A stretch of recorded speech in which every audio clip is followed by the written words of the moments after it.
Well, I air layered this enormous fig tree,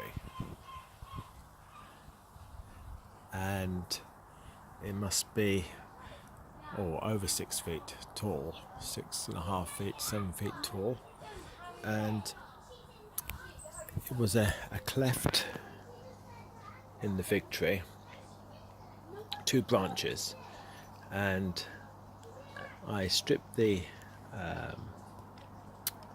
bark off the bigger one and put moss around it. Well, it wasn't moss, it was old dried leaves, last year's leaves, and I bunched them together, put polythene around it, some string, moistened it, and I left it for about 2 months, 3 months. So I suppose this was done in around about March, April, May, June, something like that.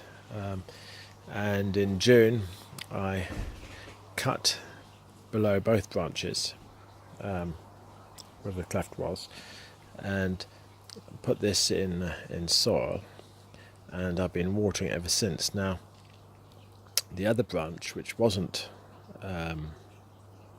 the skin wasn't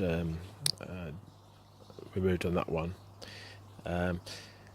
and what I've done, I've scraped it in a few places but I haven't cut it, and I put a pot around it filled with soil, and I'm keeping the whole lot watered together, keep it well watered, and see what happens, because the idea is then to cut this one off at the base.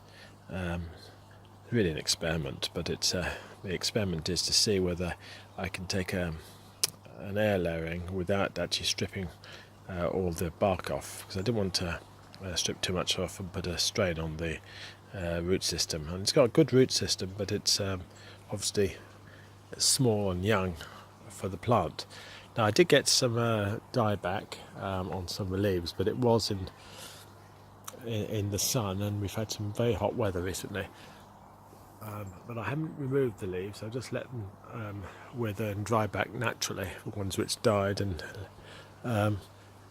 it's now taken off. I'm still obviously watering it very regularly, but it's surprising that one can do that.